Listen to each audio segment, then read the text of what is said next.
especial, porque tu és digno e tu és o dono dessa obra. Como meu Pai, o evangelista, meu Pai, é orar do meu Pai nesse momento. Como meu Pai, a boca dele, Senhor. E que ele seja, meu Pai, nessa noite, um vaso nas tuas mãos, para trazer a palavra ao qual a tua noiva precisa. Ó Pai, nessa noite, em nome de Jesus. Amém e amém. Dê uma salva de palmas.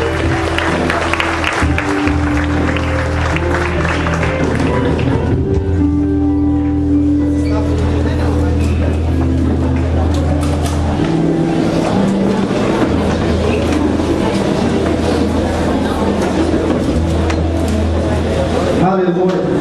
A graça e a paz, irmãos, amém? Estou muito feliz por estar aqui nessa noite com essa responsabilidade de trazer pão porque quer comer e semente porque quer semear. A Bíblia diz que é Deus quem dá pão porque come, semente porque semeia. Se tu quer se fortalecer, Deus vai te fortalecer. Se tu quer um pouquinho mais para tu levar para distribuir na tua célula, na tua casa, no meio dos teus, Deus vai te dar semente suficiente para tu caminhar mais algum dia. Por tudo que Ele tem feito em nosso meio, pelo discipulador que Ele tem colocado em nosso meio, tem cansado, que a gente aprenda a valorizar o nosso discipulador e aquilo que Ele tem nos alimentado nesse lugar, porque é coisa boa. Eu falo porque para cada vez que eu prego aqui nesse altar, eu prego umas 10 aí fora. E aonde eu prego, para mim é coisa comum que você prega na sua célula. O povo é tudo assim, ó. Parece que veio, não sei, todo mundo pregar para eles. E eles ficam doidos. Irmão, que é isso? Não, isso é o que eu vejo lá na quarta na adoração, na célula quinta, na escola de líder domingo, na escola de profeta também. Mas a gente não valoriza o que Deus faz aqui. Mas quando você vai lá fora, você vê como as pessoas estão. Aleluia. Fala para a pessoa do seu lado. Se você entrou aqui como observador, você vai sair como adorador. Porque são os adoradores que Deus utiliza para colocar o povo na terra prometida. Eu quero antes de tudo agradecer a minha esposa, Luz Kelly. Eu até comparo ela com a esposa de Noé. A Bíblia não fala nem o nome. Mas para estar com doido igual eu, tem que ter muita fé. Eu dou uma questão da tua vida, amém? Diz assim: seja forte e corajoso, porque tu farás te converter a terra, que sob juramento prometi dar a seus pais. Versículo 7. Não somente ser forte e muito corajoso, para teres o cuidado de fazer segundo toda a lei que meu servo Moisés te ordenou. Ela não te desvies nem para a direita, nem para a esquerda, para que sejas bem sucedido por onde quer que andares. Versículo 8 e último: não cesses de falar deste livro da lei. Antes, medita nele dia e noite, para que tenhas cuidado de fazer segundo tudo quanto nele está escrito. Então farás prosperar o teu caminho e serás bem sucedido. Amém? Irmãos, nós estamos diante de uma passagem. Eu confesso para os irmãos, eu entrei em parafuso várias vezes. Falava: Senhor, o momento que nós estamos passando, o que é que o Senhor quer fazer com a igreja? Como é que o Senhor quer nos levar? Por onde o teu Espírito quer nos mover nesses dias? Começou a mostrar algumas coisas aqui que eu vou compartilhar com os irmãos. O nosso tempo é pouco, mas mesmo assim, para quem entende o que Deus quer fazer e quer falar, ele não precisa falar muito. O autor de Provérbios nos diz que no muito falar não falta transgressão, e não é no muito falar que nós seremos ouvidos. Amados, você sabe quem é Josué. Josué era filho de Num. Num era alguém que veio da descendência dos efraimitas. Ele era da tribo de Efraim. E lá na frente nós vamos falar um pouquinho só sobre esse povo. Mas o que eu quero dizer para você é que Deus tinha uma promessa feita para Abraão em Gênesis 12. Queria colocar o povo dele numa terra boa, que mana leite e mel, uma terra onde o povo estaria bem tranquilo para adorá-lo. Olha para a pessoa do seu lado: por que essa terra não dava Coca-Cola e picanha? Por que ela dava leite e mel? Mas porque naquela época eles não tinham o luxo que nós temos hoje. Quando a pessoa ia fazer uma grande jornada atravessando o deserto, eles tomavam leite, porque o leite é um alimento forte. Quando uma criança nasce, tudo que ela precisa está no leite, porque ele tem todas as proteínas, carboidratos, tudo que ela necessita para caminhar. Então, quando eles tomavam leite para atravessar o deserto, a impressão que eles tinham é que estavam se alimentando o tempo todo. E por que o mel? Porque o mel é a doçura da vida, é a alegria do Senhor para nós. A Bíblia diz que a palavra é também o trigo fino, mas também é o mel que sai da rocha. E o Senhor está falando para mim e para você que vai nos colocar num lugar onde Ele vai nos dar força para a gente viver com alegria tudo que Ele tem para nós. Você não vai fazer força para adorar o Senhor a partir de hoje, eu creio nisso. Amados, a promessa para Josué que Moisés chega para ele e já começa a falar lá atrás, em Deuteronômio, era: olha, eu já tenho 120 anos, já não consigo mais guerrear, e tu vai fazer esse povo herdar. Talvez Josué entrou em parafuso. Vire para a pessoa do seu lado e fala: imagina se a missão é para você. E você fácil aceitar? Mas ele falou: fica tranquilo, seja forte e corajoso, porque Deus vai à tua frente. E quando a gente lê aqui no capítulo 1, não é Moisés que fala, mas Deus fala por 4 vezes, só no capítulo 1, para ele ser forte e corajoso. Mas o que me chama a atenção é que o homem estava prestes para ir para uma guerra, mandou espias. Talvez os espias se preocuparam com o povo querendo perseguir e matar eles, correram para a casa da prostituta. E Raabe começou a pregar para eles que era o Deus deles. Tomara a Deus, eu oro para que você nunca precise fugir da tua chamada a ponto de Deus usar a prostituta para te pregar de novo quem é o teu Deus. E aquela mulher assustada falou: eu sei quem é o Deus que vocês servem. Eu sei o que é que Ele tem feito por vocês. Eu sei que Deus já deu essa terra todinha que a gente mora para vocês. E eu te peço que quando vocês virem que o teu Deus vai vir à frente e vocês vão destruir tudo e tomar posse, que vocês tenham misericórdia de mim e da minha família. Talvez aquilo tenha um ânimo tão grande naqueles espias que eles voltaram para Josué e falaram: olha, o povo já está desmaiado, já não tem mais força neles, eles já estão doidos para sair correndo, porque eles já sabem o Deus que nós servimos. Fala para a pessoa do seu lado: você sabe quem é o Deus que tu serve? Meus amados, se fosse para me substituir, ia ser muito fácil. Com todo respeito aos líderes, se fosse para substituir qualquer um de nós, seria fácil. Mas para substituir Moisés, a missão era muito grande. Você muito bem sabe como eu que Moisés era um príncipe, foi criado no palácio, então ele era muito letrado. Há quem diga que ele falava hebraico, falava aramaico, falava a língua dos egípcios, entendia sobre astrologia, física, tudo que você pensar, ele tinha do bom e do melhor. Era como se fosse um Gamaliel naquele tempo. E Deus pega aquele homem, utiliza ele para operar 10 sinais, utiliza ele para tirar água da rocha, utiliza aquele homem para fazer o mar se abrir. Deus utiliza ele, meus amados, para tirar 2.500.000 habitantes da escravidão para uma terra que ele não sabia muito bem onde era. Fale para a pessoa do seu lado: não era fácil substituir Moisés.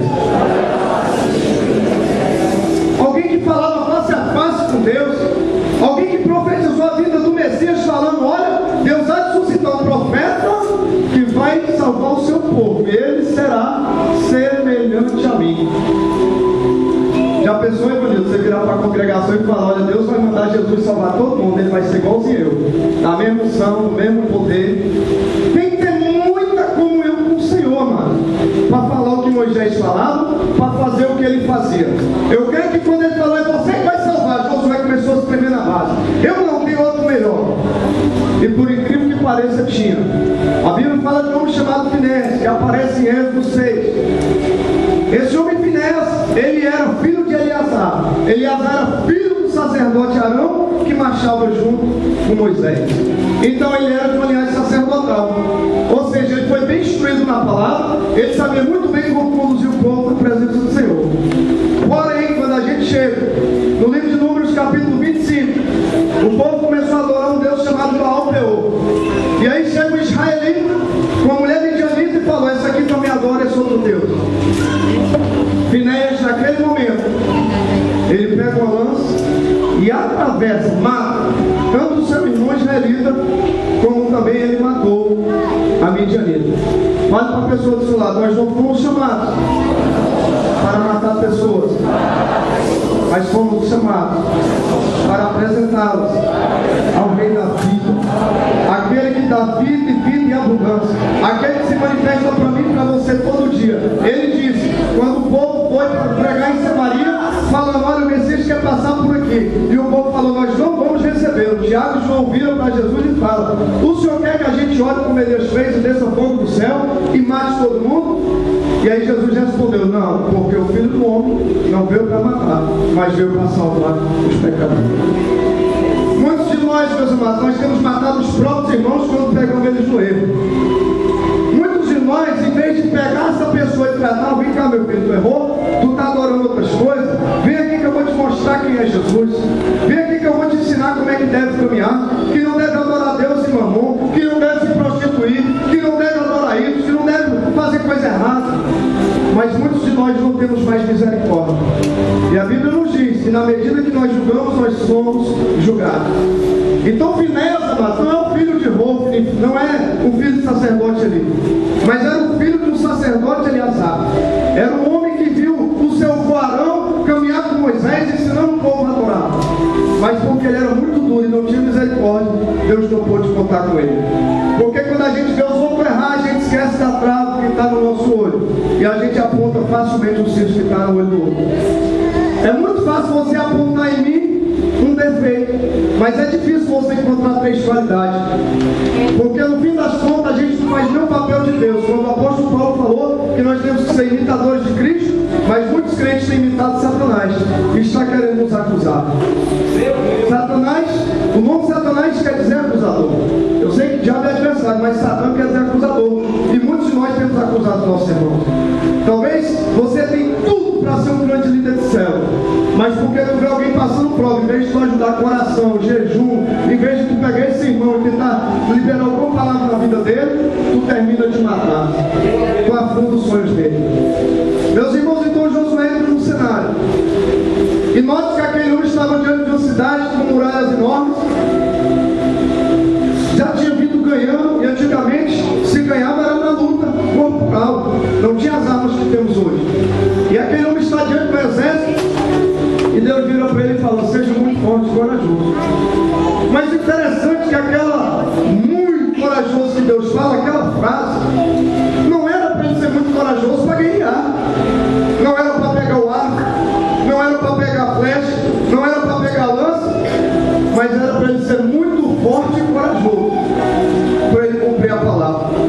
Fala para a pessoa do seu lado: para cumprir a palavra tem que ser muito corajoso, tem que ter uma coragem excessiva, uma coragem extravagante. Não é qualquer um que cumpre a palavra. E aí o Senhor vira para ele e fala: olha, permanece naquilo que Moisés te ensinou.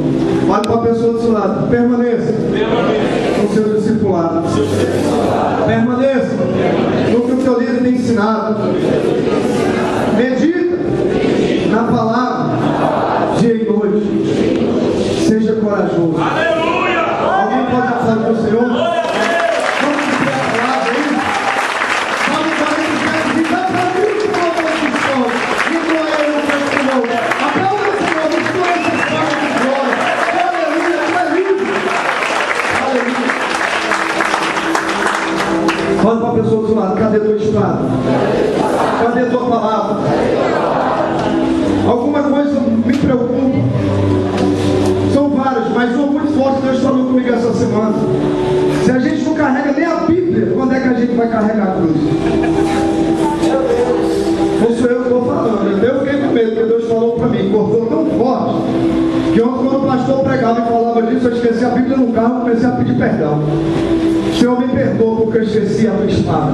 Senhor, me perdoa. E a filha do Senhor falou: o Senhor não está pegando não, te levo. Eu falei: eu estou, porque eu estou na guerra sem espada. Meus amados, entenda. De um lado aqui está Satanás atirando, do outro lado aqui está os anjos protegendo a gente por trás. Aí vem o crente no meio da guerra. Aí fica: o que está acontecendo aqui? Para que esse anjo? Mas para que esse capeta? Para que? O pau quebrando, o crente morrendo, Satanás trocando os exércitos, Deus também, e ele fica voando. O que está acontecendo aqui? E todo mundo fechado.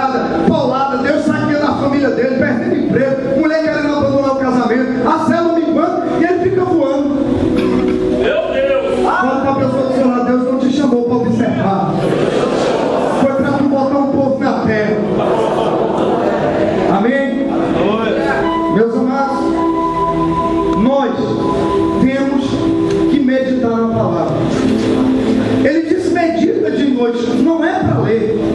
Você lê qualquer coisa, você lê revista, você lê jornal, mas meditar, você tem que meditar na palavra. Porque nós lemos muito rápido e às vezes não entendemos. A gente lê rápido e pelo menos não revela nada. Lógico, a pressa que tu está lendo, será que tu realmente quer que Deus mostre alguma coisa? Porque a gente tem calma para fazer tanta coisa que não é difícil e isso acaba virando laço contra nós. Ah, não é verdade? O autor de Hebreus diz: deixemos, pois, todo embaraço e pecado, e corramos com paciência a carreira que está proposta. Esse embaraço ainda não é pecado, mas de tanto se embaraçar nele, daqui a pouco tu para de vir para o culto. Tu perde o teu devocional, não leva mais Bíblia, tu não ora, tu não tem disposição mais para visitar o irmão. Fala para a pessoa do seu lado: larga o embaraço antes que se torne um pecado. Amém? Fale para a pessoa do seu lado: irmão, você conhece a Deus? Você tem apresentado Ele direitinho para as pessoas? Porque tem alguns crentes que chegam para mim e falam: irmão, estou servindo a Deus porque eu estou com medo de ir para o inferno. Eu falo: está errado. Eu estou dando isso porque eu tenho medo do gafanhoto. Eu falei: está errado. Você tem que adorar Ele porque Ele já te chamou primeiro. Ele já morreu e se entregou por mim para você. Meus amados, mais uma vez Deus nos mostra que Ele escolhe quem Ele quer. Josué, o nome dele era Osés, mas no livro de Números, Deus mudou, Números 13 mudou para Josué, porque Osés só quer dizer salvação, mas Deus quis ser mais específico para mim e para você, dizendo que Ele é a nossa salvação, porque Josué, também no grego, quer dizer Jesus. Ele está falando para mim e para você que só quem salva é Ele. Por isso, você tem que apresentar muito bem esse Deus que tu serve para as pessoas que estão te ouvindo. Meus amados, mais uma vez, quando eles entraram na terra, eu quero que você entenda algo muito forte. Deus prometeu em Gênesis 12 que ia dar uma terra para o povo.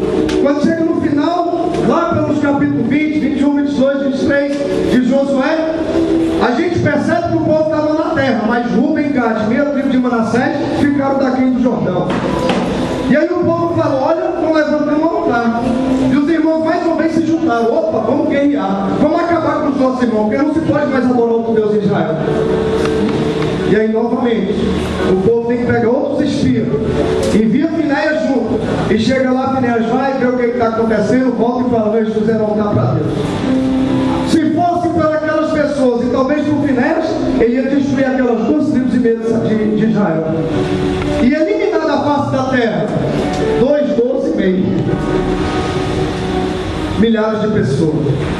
Mas aí Josué, sempre manso: calma, gente, antes de crucificar, pergunta o que está acontecendo. Antes de você meter pedra, vai ver o que está acontecendo. O povo sempre foi justo na história da humanidade.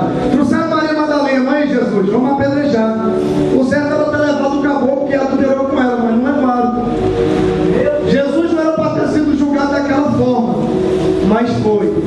Eles aboliram tudo que era para ter seguido para o julgamento certo com o Senhor. Eles transgrediram tudo, mas Jesus foi calado, porque se ele abrisse a boca, não tinha gente nesse mundo que pudesse prender ele. Ele foi calado, porque ele veio para morrer por mim e por você. Meus amados, e a gente vai ver que alguns crentes a motivação vai ficando errada.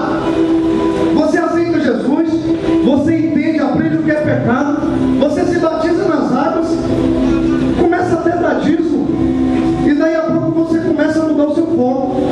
O teu foco já não é mais alma, teu foco não é mais cuidar de vida, teu foco começa a ser as riquezas desse mundo. Por isso que o Senhor falou: tem que meditar direto, senão se desvia. Ele falou: fica no discipulado que tu aprendeu de Moisés, medita de noite para nos desviar nem para a direita nem pela esquerda. E ele fala no versículo 8 de Josué 1. E aí tu vai falando desse livro sem parar. Deus estava falando para mim e para você que para a gente ajudar esse povo a chegar no céu, nós temos que seguir o discipulado que Ele tem nos dado nesse lugar. É verdade. Nós temos que meditar nesse livro de noite para nós mesmos não se desviar. É verdade. Tem que ter muita coragem para pregar isso aqui. Porque se for para falar de futebol, a gente junta um monte de gente à nossa volta. Mas se for para falar da Bíblia, pode ter um monte que a gente fica sozinho. E aí ele fala: prega, fala desse livro para esse povo.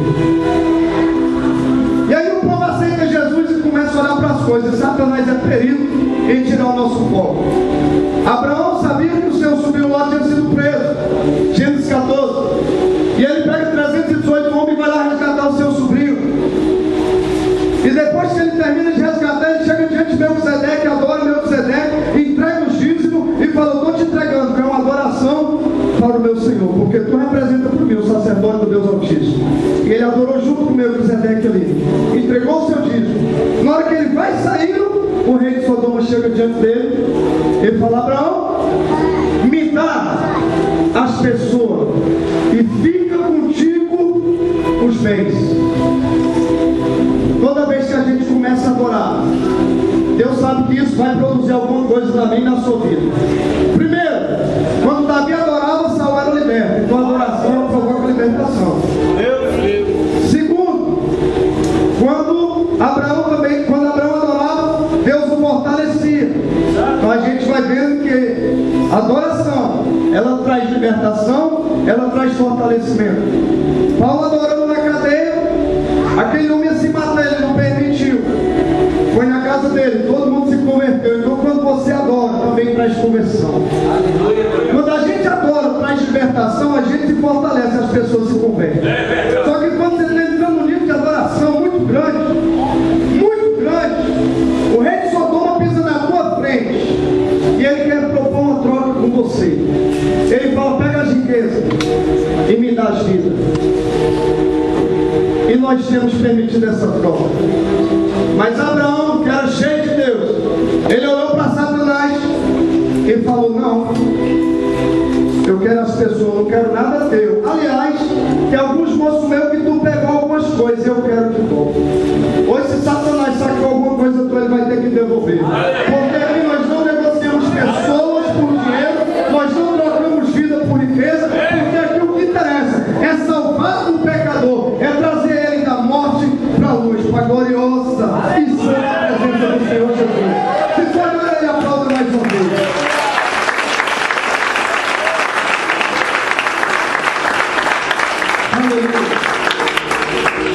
Meus amados, vamos pulando porque o tempo é pouco. Quando chega em Ruth, no capítulo 4, a história é parecida. Você sabe que Noemi perdeu seus 2 filhos, Malom e Quilion, perdeu sua esposa Elimelec, voltou de Moabe, somente com a sua nora Ruth. Quando ela vem de Moabe, que chega em Jerusalém, Ruth começa a catar espiga, encontra com Boaz. Boaz queria resgatá-la, mas havia antes um resgatador, um parente mais chegado. E aí Boaz chama aquele resgatador. Preste atenção, talvez você seja esse resgatador. E Boaz chega: Ruth, eu quero tomar conta de você e de Noemi, porém tem um parente mais próximo. E aí ele chama esse homem. A Bíblia não dá nem nome, porque quem não gosta de vida não leva o nome no meio do livro da vida. E a Bíblia diz que aquele resgatador chega e fala: o que é que tu quer, Boaz? E ele fala: tu está sabendo da história de Elimelec, que morreu? Sim, estou sabendo, só sobrou Noemi. Pois é, sobrou Noemi e sobrou uma nora que veio lá de Moabe. Só que o que acontece? Tu vai ter que tomar conta da propriedade. Tu quer a propriedade? Aí o cara na hora: opa, é bem, é coisa material, é comigo. Eu quero, Boaz, não, mas espera aí. Tu é o resgatador além da propriedade. Tu vai ter que tomar conta também de Noemi e também de Ruth. O cara quase endemoniou, ele deu um pulo atrás: misericórdia, eu não quero não, fica para tu. Porque cuidar de coisas a gente quer, mas cuidar de vida, que é o mais importante, a gente não quer mais, tá abrindo não.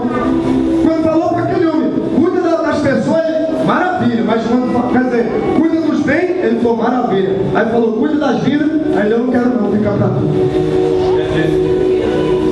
Não para por aí. Acabei de falar, lá em Atos 16, Paulo adorando. As cadeias caíram, ele só tinha que sair correndo, amém? Amém, irmão? Amém. Alô, tem alguém? Amém? Amém. Meus amados, Paulo, as cadeias caíram. O que faltava? Só sair correndo. Mas tinha um carcereiro na frente. Paulo olhando, tinha um carcereiro. Talvez Silas até falou para ele assim: deixa ele se matar, porque ele ia se matar. A Bíblia diz isso, que ele tentou se matar. Paulo poderia muito bem ter cruzado os braços e falar como eu e você: a cadeia já caiu, agora o carcereiro se suicida e a gente faça sem nenhum problema. Paulo arriscou até a sua liberdade para salvar a vida daquele homem. Porque aquele homem, em vez de tirar a espada para se matar, ele poderia ter tirado a espada para matar aquele povo que estava lá dentro. Mas Paulo falou: não te faças nenhum mal. Eita, meu Deus, nos dê esse zelo por mim. Nos dê esse zelo por algo. Tu não sabe o que um carcereiro faz para quem está preso. Eu falo porque já fui sargento do exército. Quando eu tirava sargento e comandante da guarda, a gente tinha preso cerca de 30 pessoas. Quando eles davam trabalho, a gente molhava no chão porque eles não comiam. Se eles fizessem muito barulho, a gente tirava a comida deles. Você não sabe o que um carcereiro faz para um preso. Os carcereiros geralmente não têm uma boa fama. Por isso que quando tem rebelião, a primeira pessoa que eles pegam é o carcereiro. E bate nele para descontar tudo que ele fez de mal. Mas Paulo olha para o carcereiro. Talvez aquele carcereiro fez um monte de covardia com ele. Ele fala: não te faças nenhum mal. Fala para a pessoa do lado: está na hora de você se preocupar um pouquinho mais com as vidas e menos com o teu cabelo, e menos com a tua roupa, e menos com o teu carro, e menos com a tua casa. Porque tem um povo se perdendo, tem um povo morrendo, indo para o inferno. E aonde está o teu tesouro, está o teu coração. Se o teu coração está em vida, aplauda e glorifica o nome dele mais uma vez. Porque é o coração.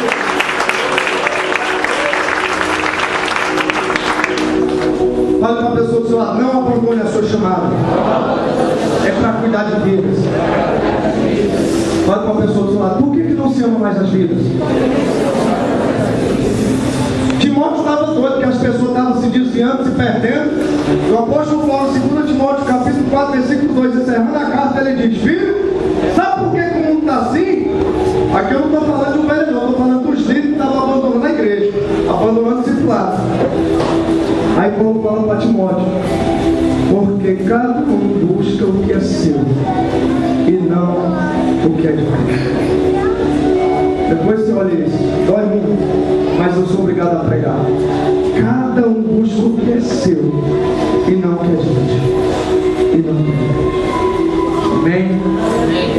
Fale para a pessoa que fala: meu irmão, Deus nem começou ainda a te usar, tu já quer parar.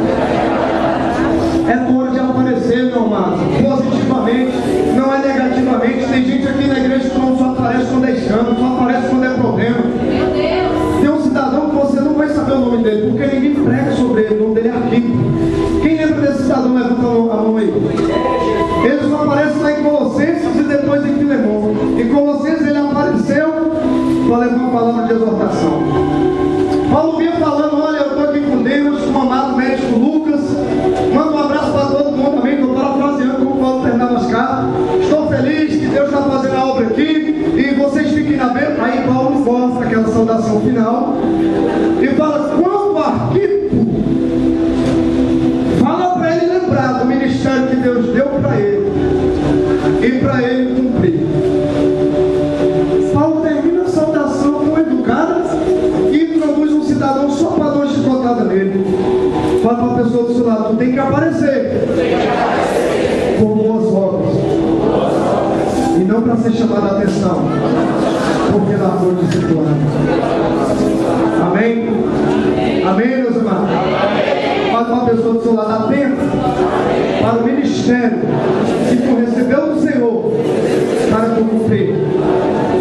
Deu tão certo aquela sacudida que Paulo deu nele, e vai funcionar também em mim e você essa sacudida. Aleluia. E quando chega no livro de Filemão, o apóstolo Paulo começa a saudar aquela igreja, ele fala: manda um beijo para a amada África e também Arquipo, nosso companheiro na junta. O cara que tinha abandonado a chamada, o discipulado, depois de uma palavra de exortação, ele se tornou um companheiro na junta. Fala para a pessoa do seu lado: o que é que precisa para tu se tornar meu companheiro? Aleluia. Primeira característica de Josué: se eu não falar todas, não tem problema. Ele era um adorador. A Bíblia fala em Números 33, 11. Moisés vinha, falava, fazia paz com Deus, voltava para o arraial. Mas Josué, filho de Nun, não se apartava da terra. Pensa no cara que gostava de adorar. E Deus me deu o segredo porque ele gostava de adorar. Quem quer saber, diga amém. Porque porque ele não vivia no calendário que nós vivemos. Eu e você, infelizmente, estamos apegados ao crono. Há anos, há meses, há dias. Mas quem está apegado na eternidade com o Senhor, não escolhe dia de culto, porque todo dia é dia de adorar a Deus. O cara que vive com o pé nessa terra e não na rocha, ele fala: a segunda é dia disso, terça é dia de aquilo, a quarta eu acho que eu não vou para adoração, não, só vou domingo. O que é que tem a ver domingo, gente? Segunda, terça, o que é que tem a ver? Deus muda? Ele derrama mais unção no domingo? Enquanto você não sair desse calendário terreno, tu vai ter dificuldade de chegar nessa igreja. Enquanto não largar as coisas dessa terra, vai ser um fardo para você chegar nesse lugar. Fala para a pessoa do seu lado: saia desse calendário mundano, porque o teu calendário é eterno. Amém, meus irmãos?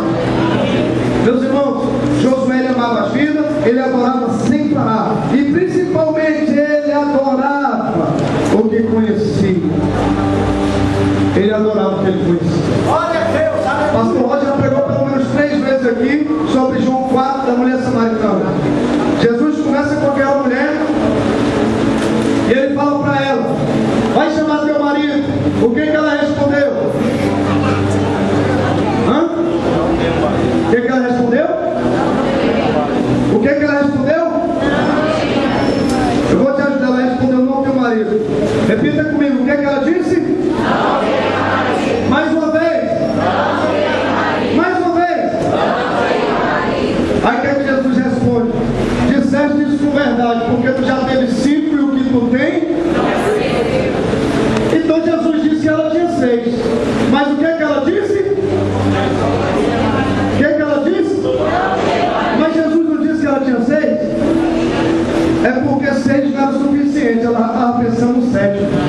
Porque quem adora o que não conhece vai prostituir o resto da vida e não vai parar nunca. Porque tem que conhecer o Messias, que vem porque a Bíblia diz que quando ele vier, preencheria todas as coisas. O que está faltando para a gente é ser cheio de Deus. E ela vira para o Senhor e fala: vocês judeus, diz que a gente tem que adorar aqui. Vocês judeus, diz que tem que adorar lá em Jerusalém. Mas os nossos pais diz que tem que adorar aqui nesse monte. Era o Monte Gerizim. Jesus vira para ela e fala: vocês adoram o que não conhecem. Vocês adoram o que não conhecem. Mas nós judeus adoramos o que conhecemos, porque a salvação vem dos judeus. Se você não percebeu, eu vou refrescar a tua memória. Ela queria saber aonde. Jesus não deu a resposta para ela onde. Jesus disse como adorar. Ele falou: não é aqui, não é em Jerusalém, mas a gente adora o que a gente conhece. A salvação vem dos judeus, mas Deus está procurando os adoradores que adoram o Espírito de verdade. Porque é esse que o Pai procura para os seus adoradores. Ela queria só um lugar para adorar, ela não queria adorar de verdade. Se Jesus fala: mulher, pode adorar um monte aí, ela ia para o monte adorar, depois ia voltar para os 6 maridos. Ela ia para o monte adorar, depois voltava a roubar. Ela ia para o monte adorar, depois passava a mentir. Ela ia adorar, depois ia acusar os líderes. Ela ia adorar, depois ia falar mal do seu líder. E o segredo não é onde adora, mas é como você adora. Fala para a pessoa do seu lado: não é onde, é como. Porque em todo lugar você pode adorar a Deus. Quem pode aplaudir com o palmo do Senhor? Diz aleluia, diz glória a Deus. Eu quero muito conhecer, mas agora eu estou conhecendo o Senhor. Aleluia. Adorava o que não conhecia. Atos 17, o apóstolo Paulo chega na cidade, fala dos atenienses: eu estou vendo que vocês são demasiadamente religiosos, porque passando pela cidade, vendo os objetos de culto de vocês, eu percebi que tem um altar ao Deus desconhecido. Olha para a pessoa do seu lado: você tem esse altar? O Deus que você adora e não conhece? Porque para fazer um altar não é do dia para a noite, nem se comprava pronto. Eu não ia lá na casa do Bahia, comprava e botava o altar. Você não ia na loja lá na madeireira, botava o altar, não. Você gastava tempo, você gastava recursos, você gastava o seu suor. Tem muita gente gastando força, tem muita gente investindo, adorando ao Deus desconhecido. É por isso que o evangelho para você tem se tornado um fardo. É por isso que ninguém quer ser crente, porque a gente quer apresentar Jesus de uma maneira que, se não trabalhar no real, não vai pro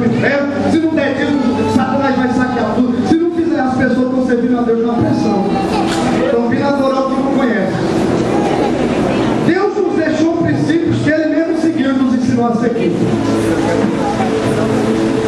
Você segue se você quiser. Igual esse dia, o irmão tentou me confrontar, porque ele era um pouco mais velho. Mas aquele que usa é muito mais velho que todos nós. Ele está desde a eternidade, porque ele ajudou a criatura. E ele falou: onde é que está dizendo que se eu não der dízimo eu vou para o inferno? E eu falo: onde é que está dizendo que se também tu levantar a mão tu não vai? Jesus não deixa claro, ele deixa lá. Tu levanta a mão se tu quiser, se tu não levantar tu não vai para o céu. Tu não está obrigando. Só fala assim: se me confessar eu também confesso lá. Mas também não diz claro, tu é obrigado. Também não diz que é obrigado a dar dízimo. E aí na hora Deus me deu uma resposta, lá em Gálatas 6. Aquele que é discipulado divida os seus bens com aquele que o discipula. Ai meu Deus. Precisa nem dar dízimo, dá só metade do que tu tem pro pastor Roger, para quem te ensina, pro teu livro. Se for para pegar sério, a gente pega. Aquele que é discipulado divida metade dos seus bens com aquele que te discipula. Essa é a palavra. Eu tenho uma tradução na minha Bíblia que diz isso em Gálatas 6. E as pessoas ficam caçando coisa que não existe para tentar desviar do que Deus faz, do que Deus vai fazer, do que Deus está fazendo. É por isso que Deus sabia que muita gente enche a cabeça de Josué e falou: Josué, para de conversa piada, para dessas rodinhas de medifica e medita aqui dia e noite, porque aqui tem um segredo para tu ficar um crente que não desvia e leva o povo para a terra prometida.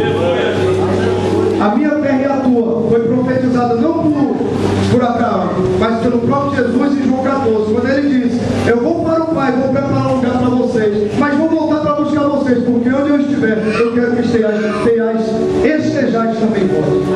Aleluia! Deus profetizou, está se cumprindo todo dia.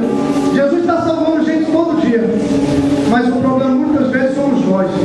Temos ensinado o Evangelho só mais também para a igreja do lado, que não precisa de compromisso, que não precisa buscar a palavra, que não precisa ler Bíblia. E aí nós temos formado crentes pela metade. Irmãos, isso é possível? É. Atos 19. O apóstolo Paulo chega em Éfeso e ele fala para os irmãos lá: vocês receberam o Espírito quando vocês creram? Preste atenção, isso é sério, isso é forte. Preste atenção. O que é que eu disse? Paulo chega em Éfeso, Atos 19, pergunta: vocês receberam o Espírito Santo quando vocês creram? E qual foi a resposta? Não. Recebemos o quê? O Espírito. E eles falaram para Paulo assim: nós nem sabemos que existe o Espírito Santo. Está em Atos 19. Eu não imagino que Paulo ficou doido. Eu não imagino o que Paulo fez, mas amado, você imagina um líder daquele que me ensinando tudo direitinho, confia as ovelhas na mão de um líder, e quando ele volta lá para fiscalizar, eles estavam ensinando um evangelho que não tinha o Espírito Santo. Olha para a pessoa do seu lado: você conhece o altar do Deus que você serve? Vamos melhorar, né? Você conhece o Deus que tu adora?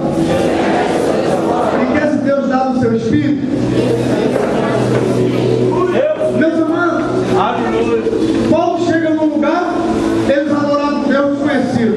Chega no outro, estava vivendo um evangelho sem Espírito Santo, ou seja, estava na força do braço, estava fazendo céu porque queria agradar o líder, estava tentando ganhar vida para mostrar para alguém.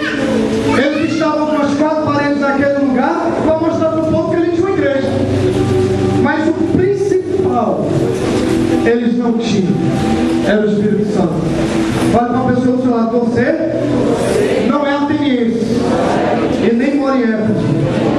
Você está no CEPOL, e nessa igreja tem o Espírito Santo, e aqui você conhece ele, e aqui você pode adorá-lo, porque ele é meu amigo, ele está nesse lugar, testificando para você que tu é o verdadeiro adorador, que adora aquele que tu conhece. Aplauda ele mais uma vez.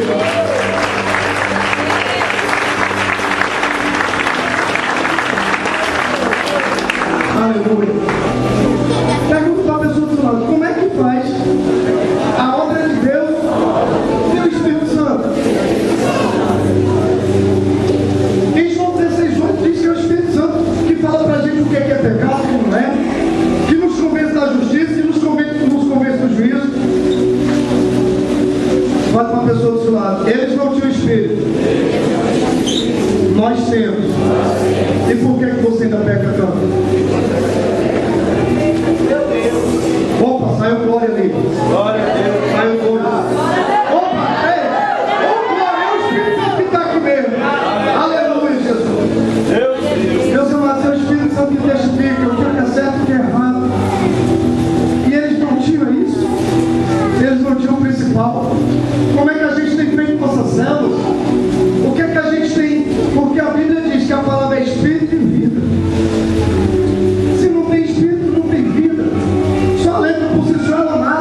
Quem mais, irmão? Não sei.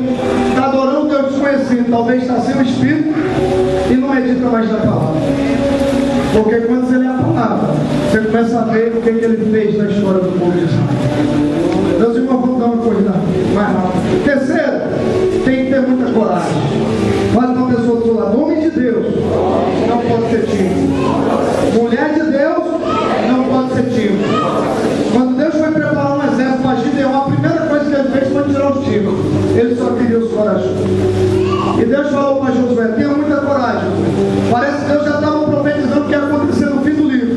Que todo mundo começou a adorar outros deuses. E Josué falou, vocês procurem quem vocês querem adorar. Mas eu e a minha casa. Aleluia. Eu e minha casa serviremos ao Senhor. E permanece no discipulado. Quem medita nesse livro de noite, aleluia. Pode todo mundo estar desviando, abandonando o barco, largando tudo. Mas ele sabe quem ele e a sua família devem continuar adorando.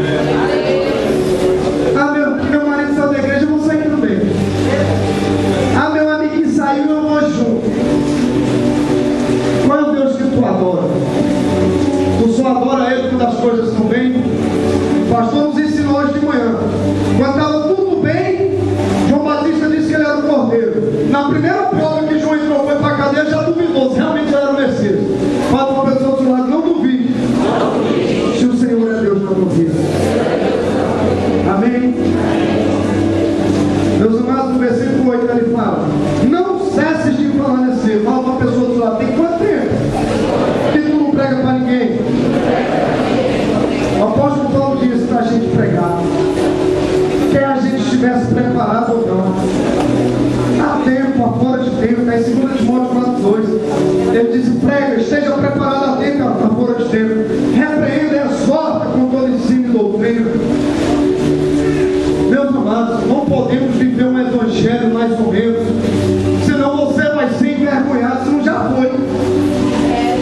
Em Atos 19, 7, misericórdia, 7 filhos do sacerdote Cefas viram Paulo lá, sendo usado muito, libertando, curando, batizando, fogo descendo. Os 7 foram lá, vem cá de libertação.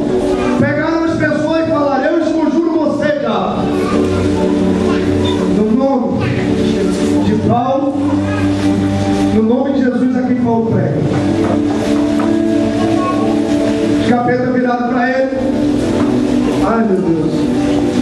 Não era um, irmão. Era os 7 que não tinham unção para nada. Eram 7 filhos do sumo sacerdote. Os 7. Nenhum tinha unção para tirar o capetinho. E os capetas pegaram. Eu conheço Paulo. Aleluia. E sei bem quem é Jesus. Mas e você, quem são vocês? E não adiantou falar, eu sou filho do sumo sacerdote. Porque filho de peixe, peixinho é, mas filho de crente não é crente. Não é crente. Eles tomaram açúcar. Oh meu Deus, como é ruim aprender dessa forma. Eu profetizo na tua vida que tu não vai precisar passar tanta vergonha para aprender a servir a Deus. E entender que esse Deus deve ser adorado em todo lugar, em todo tempo. Olha, tem que ter o Espírito do teu lado. É o tempo todo. Já correndo do seu irmão com medo de morrer. Chega no deserto, vai dormir com a pedra, toma um susto. Teve um sonho e viu o Senhor naquele lugar. Ele disse, quão terrível esse lugar, o Senhor está aqui, eu não sabia. O Senhor está? Gente, alguém ajuda Adriano, o Senhor está? Isso, alguém ajudar o teu irmão aqui também? O Senhor está? Aí ele falou, eu não sabia. Muitas vezes o Senhor está do nosso lado e a gente não sabe. Tu está lá na internet vendo aqueles negócios. Aleluia. Daqui a pouco tu vai fazer igual o Jacó. Como terrível esse lugar, o Senhor está aqui. Tu está lá vendo televisão, coisa que é imprópria para nós que somos crentes. Porque a Bíblia diz que os olhos é a janela da alma. Em vez de estar vendo coisa que é difícil, tu está enchendo a tua casa. Daqui a pouco o Espírito Santo vai se manifestar para você. Irmão, você vai dar um pulo. Quão terrível esse lugar, o Senhor está aqui, eu não sabia. O Senhor está onde imagina. Mas Ele está lá, só esperando tu abrir a boca e começar a adorar. Porque Ele quer receber adoração em todo lugar. Não é só em Jerusalém, não é lá no monte de Gerizim, no seu marido. Davi entendeu isso, no sufoco ele olha para o monte e fala: leva meus olhos para o monte. De onde virá o socorro? Olhou e viu que Deus não estava no monte. Ele falou: meu socorro vem do Senhor que fez o céu e a terra. Pode adorar no monte, pode adorar aqui, pode adorar em qualquer lugar, mas eu quero te dizer que o teu socorro vem do Senhor que fez o céu e a terra. E Ele é onipresente, Ele está em todos os lugares ao mesmo tempo, porque é Deus de perto, é Deus de longe. Aleluia. Fala para a pessoa do lado: nós precisamos melhorar. Não estamos prontos. Nós temos mais 4 minutos. Meus irmãos, Satanás chegou para Jesus. E eu fico intrigado com essa passagem. Está em Lucas 22. Satanás chega diante de Deus. E às vezes a gente não consegue. Irmão, como é que você sabe disso? Porque na quarta aqui, num culto como esse, a gente vê. O Espírito está ministrando, as pessoas ficam assim, ó. Parece arquiteto, pastor. Ele está procurando defeito na laje, na luminária. Parece que está preocupado em ajudar o senhor a arrumar as coisas aqui, fica olhando. Fica caçando se alguém vem, se não vem. Meu irmão, deixa eu te dizer, quando a primeira pessoa entrou aqui, o Espírito Santo entrou junto. E quando o último sair, ele sai também. O Espírito Santo está aqui, não tem que se preocupar com ele. Não é se o amigo não veio ou deixou de vir.